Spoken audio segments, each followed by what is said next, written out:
Dear students, আজ আমি তোমাদের একটি short story the farmer and the goose, কৃষক এবং রাজহংসী, এই গল্পটি নিয়ে আলোচনা করব।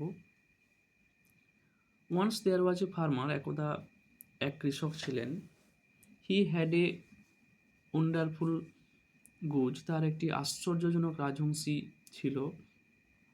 The goose laid a golden egg everyday, রাজহংসীটি প্রত্যেক দিন একটি করে সোনার ডিম পারত।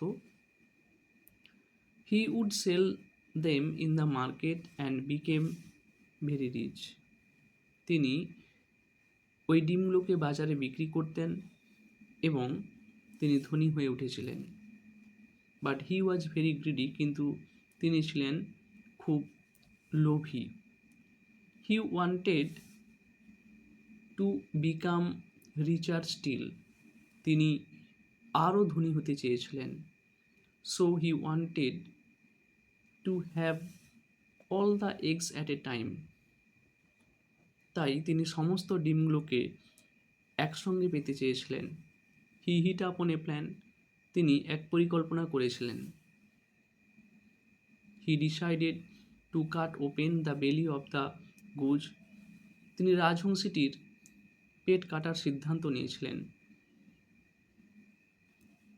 So one day the foolish farmer cut the belly of the goose, তাই একদিন নির্বোধ কৃষকটি রাজহংসীটির পেট কেটে ফেললেন। But he found no egg there, কিন্তু তিনি সেখানে কোনো ডিম পেলেন না।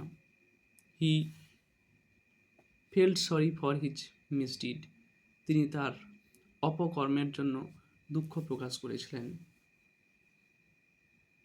হি lost his lucky Goodge and also lost his luck for ever, তিনি তার সৌভাগ্যশীল রাজহংসীটিকে এবং এমনকি তার ভাগ্যকে চিরকালের জন্য হারিয়েছিলেন। হি রিপেন্টেড ফর হিজ গ্রিড, তিনি তার লোভের জন্য অনুতপ্ত ছিলেন।